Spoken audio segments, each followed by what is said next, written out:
신약성경 빌립보서 4장 10절에서 20절까지 말씀입니다.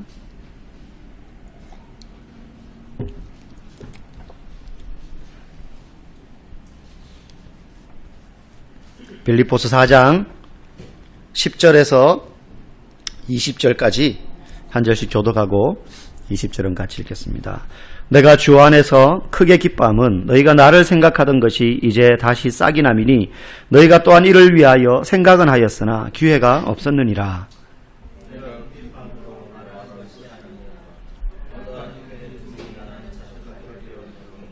나는 비천에 처할 줄도 알고 풍부에 처할 줄도 알아. 모든 일 곧 배부름과 배고픔과 풍부와 궁핍에도 처할 줄 아는 일체의 비결을 배우노라. 그러나 너희가 내 괴로움에 함께 참여하였으니 잘하였도다.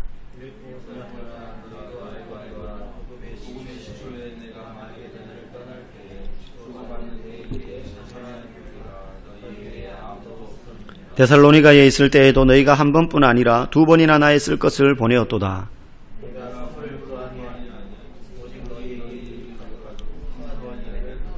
내게는 모든 것이 있고 또 풍부한지라. 에바브로디도 편에 너희가 준 것을 받았으므로 내가 풍족하니 이는 받으실 만한 향기로운 제물이요 하나님을 기쁘시게 한 것이라.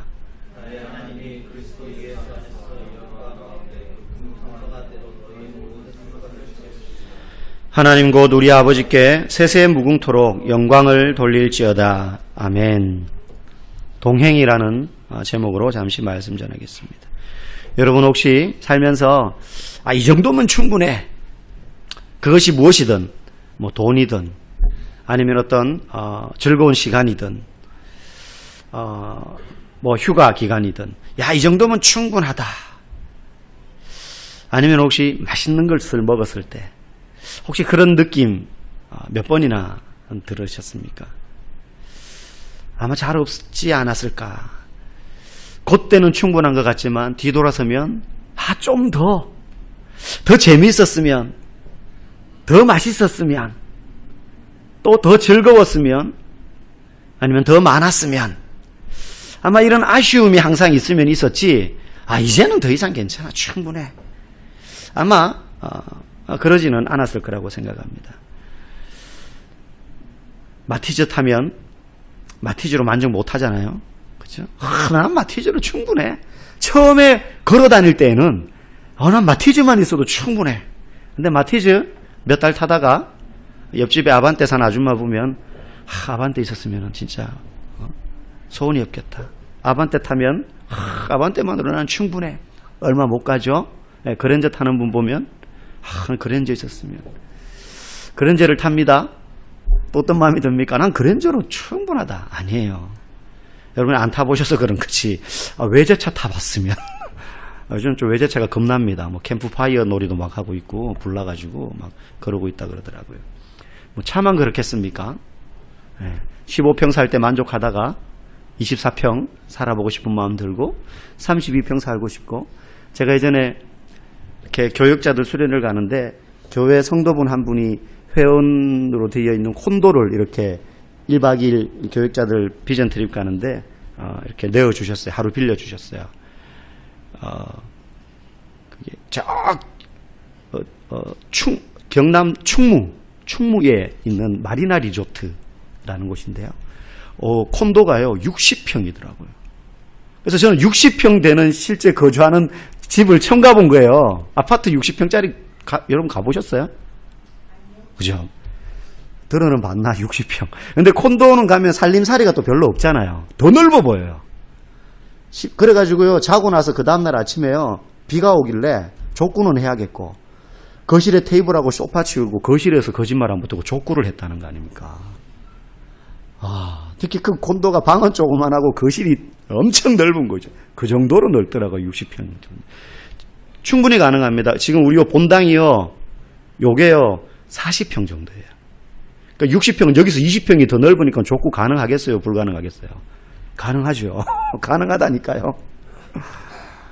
사람이요 만족이라는 게 없다는 겁니다. 점점점 뭔가 아쉬운 마음이 들면 들었지 만족하기는 좀처럼 쉽지 않다는 거예요. 좋은 상황일 때는 만족할 줄 압니다. 내가 이 정도, 이것보다 더 나으면, 이것보다 더 형편이 좋아지면 나는 만족할 것 같아. 더 이상 불만 없어. 그런데 막상 그 상황이 되면요, 사실 잘 만족하지 못해요. 그래서 우리는 그 상황이 되기 전에 어떤 경우에 많이 기도하느냐 하면, 불만족스럽고 그리고 불평스러운 상황에서 우리는 기도를 하게 됩니다. 어떻게 기도합니까? 주님, 이런 상황에서도 내가 만족할 수 있도록 해주십시오. 여러분 그렇지 않습니까? 만족스러운 상황이 되면, 아직 그 상황이 되지 않았지만 만족스러운 상황이 되면요, 우리는요 오히려 기도를 안 해요. 오히려 우리는 불평할 만한 불만스러운 상황에서는 막 기도합니다. 하나님, 이 상황에서도 내가 믿음 버리지 않게 해주시고 신앙 포기하지 않게 해주시고 만족할 수 있게 해달라고. 오늘 바울은요 감옥 안에서 그렇게 이야기합니다. 내가 일체에 자족할 줄 아는 비결을 배웠다. 만족할 줄 아는 비결을 배웠다. 여기서 만족하다라는 말은요 성경적인 용어는 아니었어요. 물론 그 당시에 바울이 빌립보서라든지 헬라 사람들을 대상으로, 헬라 그리스도인들을 대상으로 쓸 때는 헬라의 그 당시에 유행하던 철학자들이 쓰던 단어들을 많이 사용했습니다. 여기서 자족하다라는 말도 그런 의미의 철학자들, 우리가 아마 고등학교 때 이 세계사 과목인가요? 저희 고등학교 때는 철학 과목이 있어가지고요, 학교에 스토아학파, 에피쿠로스 학파 이런 사람들에 대해서 좀 배웠었거든요. 스토아학파 철학자들이 자주 쓰던 단어였어요. 이 자족이란 말은. 이 말은 뭐 어렵게 말할 수 있는데 쉽게 설명하면 이런 거예요. 그래, 이 정도에서 만족하자. 이게 지금 무슨 뜻이냐면, 실제 상황은 내 뜻과 내가 상상하고 이 정도 되었으면 하고 기대하는 것과 같은 여건이 조성되지 않았어요. 불만스러운 거죠, 사실은. 그런데 더 이상 내가 여기서 더 만족스러운 상황이 되기는 어려워요. 그래서 그 당시 철학자들이 이거는 신의 뜻이다. 여기서 내가 안주하고 여기서 멈추는 게 신의 뜻이야. 비록 내 마음에 이 상황이 지금 완전히 만족스럽지는 않지만 이 정도에서 만족하자 할 때 쓰던 단어가 만족이라는 단어예요. 만족. 그러니까 어떤 의미에서 숙명론적인 의미의 단어죠. 나는 사실 안 만족스럽다 이런 뜻이에요. 그런데 그냥 어쩔 수 없어? 만족스럽다고 여기지 뭐. 이런 뜻이에요. 근데 바울은 지금 어쩔 수 없이 만족스럽다라고 여기지 이 단어를 쓰면서요. 앞에 하나가 붙어요, 사족이. 그리스도 안에서. 상황이 이러니까 어쩔 수 없어. 그러니까 만족스럽다고 생각해야지 뭐. 이보다 어떻게 더 좋아질 수 있겠어. 그래서 나는 만족해. 이게 아니고 그리스도 안에 있기 때문에 나는 만족하다는 거예요. 우리는요, 오늘 바울이 두 가지 경우를 나누어서 이야기합니다. 나쁜 상황, 비천에 처할 줄도 알고 배고플 줄도 알았고 궁핍에 처할 줄도 알았다. 그리고 좋은 상황, 풍부함에도 처할 줄 알고 배부름에도 처할 줄 알았다. 우리는 나쁜 상황과 이 좋은 상황, 이 상황을 바울이 나누어 놓고 있지만 바울은 이런 상황과 상관없이 그리스도 안에 있기 때문에, 예수와 함께 있기 때문에 나는 만족스럽다. 상황이 나의 만족함을 결정하는 것이 아니라 예수님이 나의 만족함을 결정한다라고 말하고 있어요. 만족의 이유가 조건이나 상황에 있는 것이 아닙니다. 예수님이 나와 함께 계시냐 그렇지 않느냐가 상황과 상관없이 내가 지금 어떤 처지에 있느냐, 내가 지금 굶주리고 있느냐, 아니면 먹을 게 산에 진미가 쌓여 있느냐, 그것과 상관없이 그리스도가 있기 때문에 만족하다는 거죠. 아까 앞에 설명드렸듯이 우리는 보통 좋은 상황일 때보다 나쁜 상황일 때 주님, 그래도 내가 주님만으로, 아까 우리가 찬양했지만 주님 한 분만으로 만족할 수 있게 해주십시오, 막 이렇게 기도해요. 그죠? 그런데 진짜 우리가 경계해야 될 것이 뭐냐? 상황이 좋을 때예요. 오히려요, 좀 궁핍하고 어려움이 찾아오고 고난이 찾아오면요, 주님 그러면서 붙잡아요. 보따리 싸들고 교회 온다니까요. 여러분 발등에 불 떨어졌 봤잖아요. 그럼 기도하잖아요. 발등에 불 떨어지면 누가 안 시켜도 안 나오던 분이 갑자기 새벽 기도를 나와요. 네. 막 금식한다니까요. 저도 예전에 그런 적이 몇 번 있었거든요. 폼 잡고 멋있게 이렇게 기도하다가요, 내가 상상하던 상황이 되지 않고 발등에 불 떨어지니까 똥줄 타게 기도하게 되더라고요. 주야, 진짜 죽게 아니면 까무러칩니다. 살려주세요. 기도하게 되더라니까요. 그렇게 기도해야 되라고 말 안 해도 알아서 기도해요. 근데 상황이 좋을 때가 사실은 더 그런 의미에서 위험하다는 것입니다. 우리는 풍족하고 배부르고 풍부하면요, 정작 그 풍족함 때문에 주님과 함께 하지 않는데도 만족하는 것처럼 느낍니다. 주님이 나와 함께 하지 않는데도 그게 별로 내게 결여되어 있는 것이 위험한 상태라는 사실을 인식하지 못해요. 돈이 많으면 돈 많은 것 때문에 만족스러워합니다. 자녀가 공부를 잘하면 그것 자체로 좋아합니다. 원하는 것을 내가 얻으면은 그것 때문에 편안해하지 그리스도로 인해서 만족해하지 않는다는 거예요. 다시 말하면 우리는 풍족하면 풍족할수록, 배부르면 배부를수록 사실은 우리의 영혼은 더 나태하고 해이해지기 쉬워서 그리스도만으로 만족하기가 점점점 힘들어진다는 것이. 그 말은 우리는 그리스도를 바라보고 만족스러워하기보다 우리의 환경에 더 좌지우지 된다는 거예요. 상황이 어려울 때는 기도라도 하지만 후자에 그렇지 않은 경우는 그것도 하지 않는다는 겁니다. 사람들은 풍요로워지면 그 풍요 때문에 안주하고 만족해하고 행복해하지 주님 때문에 만족해하기가 여간해서 어렵지 않습니다. 정말 우리의 삶은, 우리의 눈은 끊임없이 환경을 바라보고 있기 때문이에요. 사실 바울은요, 지금 몸은 감옥에 있지만은 그렇게 궁핍하지는 않아요. 왜냐하면 오늘 15절 16절에 보면 바울이요, 2차 전도 여행을 마치고 그 2차 전도여행 중에 빌립보 지역, 2차 전도여행을 가다가 성령의 부르심으로 마게도냐 지역으로 가서 첫 번째 간 곳이 빌립보였잖아요. 거기에서의 사역을 마치고 빌립보를 떠날 때 빌립보 교회 교인들이요, 바울에게 선교 헌금을 모아서 전달해 줬거든요.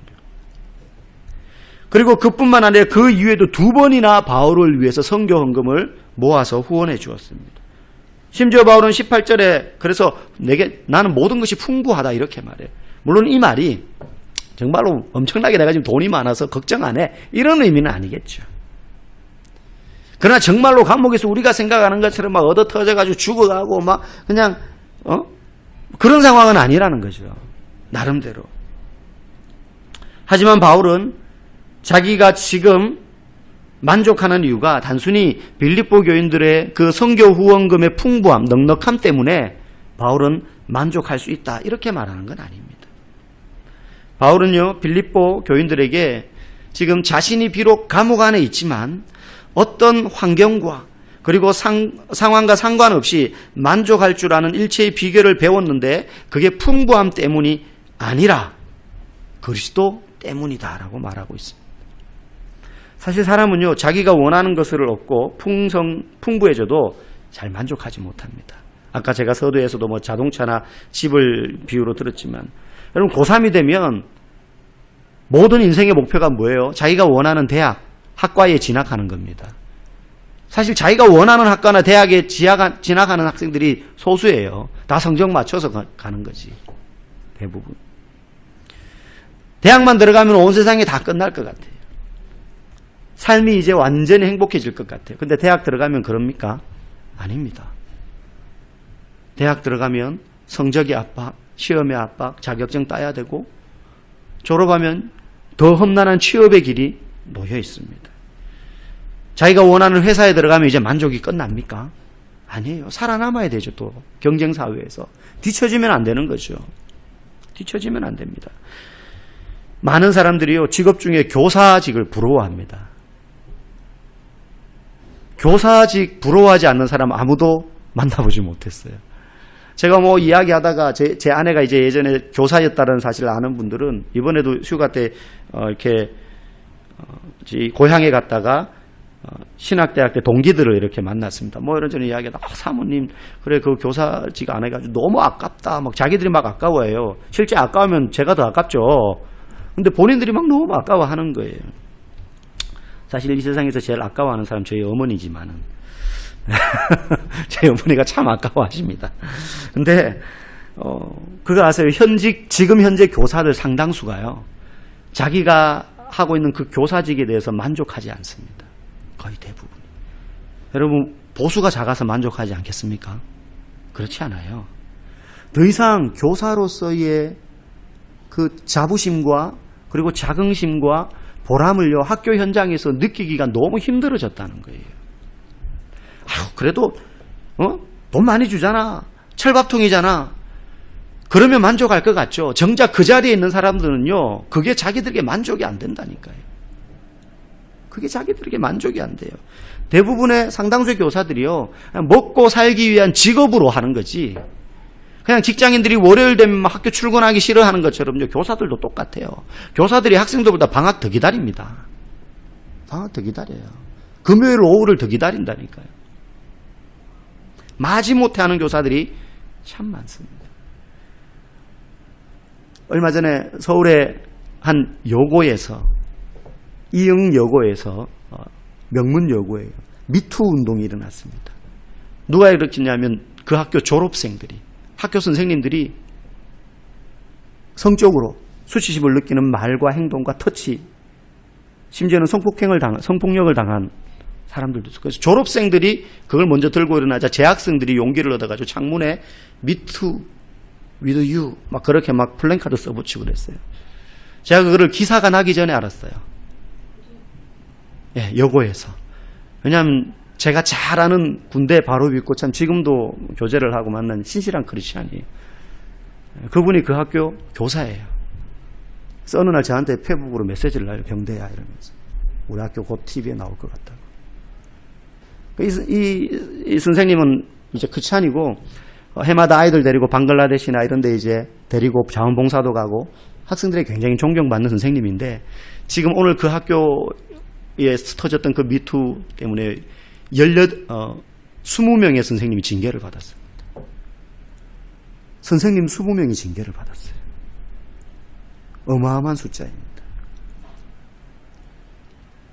오랫동안 상습적으로 행해졌던 그런 성적인 언어 폭행과 그리고 접촉과 그리고 그러한 행동들, 이것들이 막 고발되고 일어나면서요, 지금 징계를 받고 있어요. 교사들요, 현실이 만만치 않다는 거예요. 현실이 만만치 않아요. 제 아내가 교편 잡았을 때만 해도요, 막 어떤 때는 학부모에서 사랑에 매 이러면서 선생님들한테 뭐 갖다 주기도 하고 그런 적도 있었다 그래요. 아이들, 뭘 그걸로 애들 막 두들겨 패달라 이런 의미라기보다는 이제 아이들을 제대로 가르쳐 달라 이런 거겠죠. 근데 요즘 그런 학교 없습니다. 손도 못 대죠. 손도 못 댑니다. 뭐 우리 경찰분도 계시지만 경찰들도 공권력이 저래서 되겠나라고 일반 시민들이 한탄할 정도로 그렇게 무법한 사람들에 대해서 함부로 대하기가 쉽지 않은 시대가 되어버렸습니다. 여러분, 만족이라는 게요, 단순히 풍부해지고 내가 그것을 통해서 수입을 많이 얻고 오랫동안 그 직업을 지속할 수 있으면 만족할 수 있을 것 같지만 사실은 그렇지 않다는 거예요. 바울은요, 환경에 의해서가 아니라, 그래서 진심으로 내가 지금 감옥 안에 있음에도 불구하고 만족하는데 그 비결이 뭐냐면 내게 능력 주시는 자 안에 있기 때문에, 그리스도 안에 있기 때문에 만족한다라고 말합니다. 그러면 어떻게 감옥 안에 있으면서도 환경을 바라보지 않고 바울은요, 그리스도와 함께 있기 때문에 만족한다고 했는데, 거기에서 어떻게 그런 환경에서 내가 그리스도와 함께 있다고 확신할 수 있었을까요? 그리스도와 내가 함께 있다는 것만 확신하면 만족할 수 있을 거 아니에요. 그죠? 이것이 오늘 우리가 기억해야 될 핵심입니다. 어떤 상황에서도 만족할 수 있는 비결이 그리스도와 함께 하는 것이었는데, 바울의 고백에 의하면 어떻게 그걸 확신하느냐 하는 겁니다. 사실 빌립보 교인들의 헌금은요, 헌금 그 이상이었습니다. 단순한 헌금이 아니었어요. 바울에게는 그들의 헌금이야말로 그리스도가 자기와 함께 하신다는 증거라고 생각했어요. 어떻게 그렇게 생각할 수 있었냐는 거예요. 단순히 내가 물질적으로 궁핍한 것을 채워주는 헌금 정도가 아니라, 그 헌금이 감옥 안에 있음에도 불구하고 너희들이 해준 그 헌금 때문에 그리스도께서 나와 함께 계시다는 것을 내가 느꼈다. 어떻게 그럴 수 있었을까 하는 거죠. 오늘 18절에 보면 바울은 빌립보 교인들의 그 선교 헌금을요, 특별한 단어로 표현하고 있습니다. 18절에 보면 이는 받으실 만한 향기로운 제물이다 라고 말해요. 여기서 향기로운 제물, 이 전체 표현은요, 구약에서 제사를 드릴 때에만 쓰여지는 단어였어요. 제사를 드릴 때. 특별히 향기로운 제물은 번제로 제사를 드릴 때에 쓰여지는 단어였습니다. 번제는 제물을 불로 태우는 제사입니다. 제물을 짐승을 불로 태우면 짐승이 태워지는 냄새가 나는데 그게 고약한 게 아니고 향기로운 향이었어요. 이 태워지는 냄새조차도 하나님께 드려지는 것이라고, 그 냄새를 향기라고 표현했던 거예요. 그래서 지금 이 바울은요, 빌립보 교인들이 자기를 위하여 한 성교헌금이 단순히 성교 자금이 아니라 하나님께 드려지는 것이었다는 거예요. 이 헌금은 하나님이 받으실 만한 희생 제물이었고 자신에게 전달되는 것이지만 자기를 위하여 주는 것이 아니라 하나님을 위하여 드리는 제물과 같은 것이었다라는 것입니다. 바울은 그렇게 여겼어요. 바울은 적어도 이 헌금이야말로 하나님께 드려지는 향기로운 제물이었고 이 향기로운 제물이야말로 바로 그리스도를 의미한다라는 사실을 바울은 알고 있었습니다. 그래서 그들이 자기에게 전달해 준 이 성교 헌금은 단순한 물질을 풍요롭게 하는 삶의 형편을 좀 더 여유로워지게 하는 그러한 돈이 아니라 하나님께 드려지는 향기로운 제물로서 그리스도께서 나와 함께 계시다는 증거로 여겼다는 거예요. 그래서 자신의 형편과 상관없이 그는 만족할 수 있었습니다.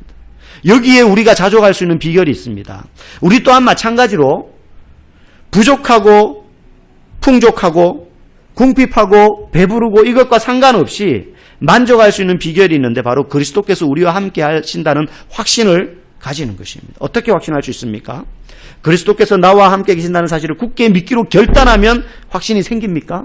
아니면은 여러분 어떤 상황에서도 주님이 여러분과 함께 하십니다 라고 말하는 목사의 말을 믿으면 그런 확신이 생깁니까? 그랬으면 좋겠어요. 제가 말하는 것만 잘 믿어도 그런 확신이 생겼으면 좋겠어요. 그런데 사실 그 확신이 우리의 의지나 내가 예수님이 나와 함께 계시다는 것을 내가 굳게 믿어야지, 믿습니다, 그런 결단에 의하여서 생긴다면 그것은 그야말로 믿을 게 못 돼요. 왜냐하면 우리 자체가 믿을 수 있는 존재가 아니기 때문입니다. 여러분 얼마나 수많은 결단을 했습니까? 얼마나 의지적으로 굳은 다짐을 했습니까? 근데 마치 금연에 실패하는 것처럼, 금주에 실패하는 것처럼 내가 원래는 일독해야지, 내가 원래는 예배 한 번도 안 빠져야지, 내가 원래는 우리 아이들과 가정 예배를 드려야지, 뭐 이런 여러 가지 크고 작은 결단들, 굳은 의지, 다짐, 내가 원래는 더 믿음이 성장해야지, 그렇게 결단하고 내가 의지를 가진다고 해가지고 그런 일들이 잘 일어나지 않더라는 거예요. 제일 확실한 것은 성경이 무엇이라고 말하는지를 보면 됩니다. 왜냐하면 성경은 1.1획도 변하지 않는 하나님의 말씀이기 때문이에요. 우리에게는요, 빌립보 교인들의 헌금처럼 하나님께 자신을 온전히 드려서 친히 향기로운 제물이 되신 분이 바로 계시기 때문입니다. 빌립보 교인들은 헌금을 통해서 바울의 필요를 채웠지만 그분은 모든 인류의 궁핍함을 채우셨을 뿐만 아니라 하나님을 만족해 하셨던 분입니다.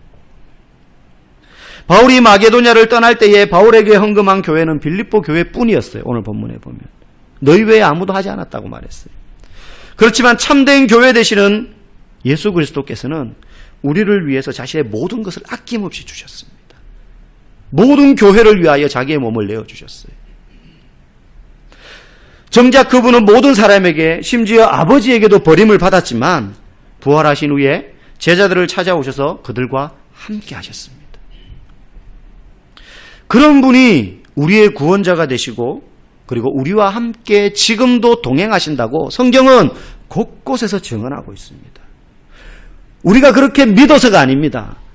내가 그렇게 되어야지, 내가 그렇게 믿어야지 결단해서가 아니라 우리의 결단과 우리의 의지와 상관없이 내가 너희들과 함께 한다라고 이야기하셨기 때문에, 그저 말로만 내가 너희들과 함께 할게가 아니라 그 말하기 이전에 이미 예수님 본인이 자기의 몸을 번제로 불태우는 양과 같이 십자가에서 자신을 온전히 다 연소시켜가지고 향기로운 제물이 되셨어요. 하나님이 받으실 만한 기뻐하시는 향기로운 제물이 되셨어요. 바울에게 주어진 헌금이 향기로운 제물이었던 것처럼 그분이 우리에게 향기로운 제물로 주어졌습니다. 그런 분이 우리를 위하여 자기 자신을 향기로운 제물로 온전히 하나님께 드린 그분이, 그 예수님이 어찌 우리와 함께 하시지 않겠느냐는 거예요. 그냥 말로만 성경 곳곳에 내가 너희들과 함께 할게, 내가 너희들과 함께 한다니까 이 정도 말한 게 아니라 그 함께 한다는 것 이상의 증거를 몸으로 보여주셨다니까요. 여러분, 말 많이 하는 사람들 치고 행동으로 직접 옮기는 사람은 사실 많지 않잖아요. 오히려 평소에 과묵하게 있다가 한 번에 그냥 탁 행동으로 보여주는 사람들이 우리는 어떤 의미에서는 더 신뢰가 가기도 합니다. 예수님 그렇게 하셨어요. 예수님은 내가 너희와 영원토록 함께 하겠다 말씀하셨을 뿐만 아니라 실제 그 함께 하신다는 증거로 자신의 몸을 내어놓았어요. 여러분, 구약에 보면 이와 거의 비슷한 장면이 나와요. 모세가 살인을 하고 미디안 광야로 도망가서 40년 동안 양치기로 살다가 80세 노인이 되었을 때 호렙산에 타지 않는 떨기나무 불꽃 가운데 나타나신 하나님을 뵙니다. 거기서 납작 엎드리고 신발을 벗고 거기가 하나님의 임재하신 곳인 줄 알고 엎드리죠. 그때 하나님이 모세에게 사명을 주십니다. 애굽에 가서 내 백성을 구해라. 이 민족은 나를 위하여 예배할 민족이다. 그때 모세가 어떻게 합니까? 저는 입술이 둔합니다. 이제 가봐야지 저를 알아볼 사람 아무도 없습니다.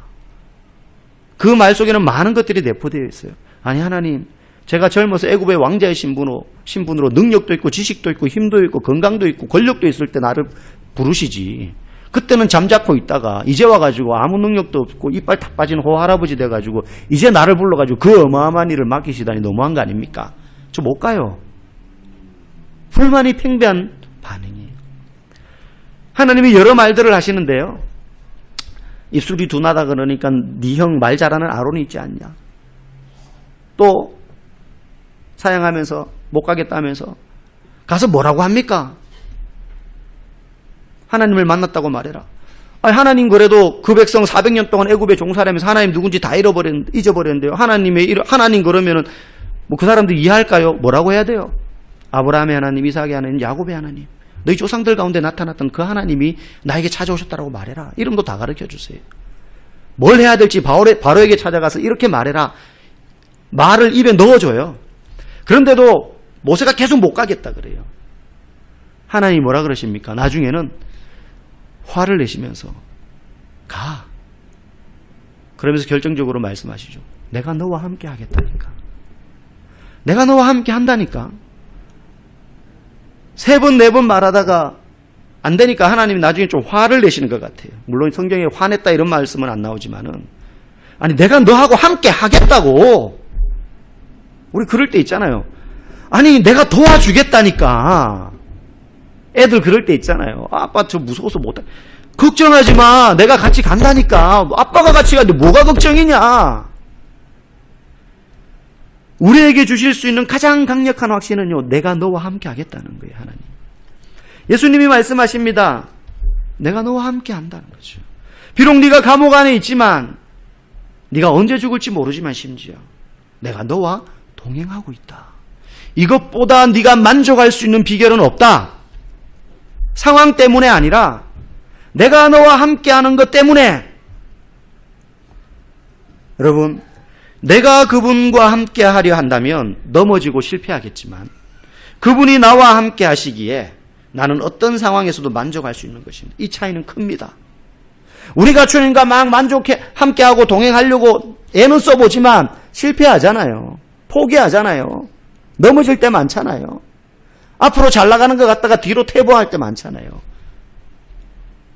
그런데 중요한 건 성경이 말하기를 예수님이 말씀하셨어요. 내가 너와 함께 하겠다는 거예요. 네가 나와 동행하는 것이 아니고 내가 너의 인생길에 함께 간다는 거죠. 이 확실한 약속이야말로 우리가 어떤 상황 가운데서도 만족할 수 있는 비결인 줄 믿습니다. 우리와 동행하신다는 그 그리스도의 약속을 통해서 어떤 상황 속에서도 만족할 수 있는 저와 여러분 되기를 주의 이름으로 간절히 소망합니다. 함께 기도하겠습니다. 주님, 지금 내 삶의 형편이 이러이러하고 또 어떠어떠합니다. 그러나 하나님, 그런 상황 속에서도 내가 오직 주님을 만족해 하기를 원합니다.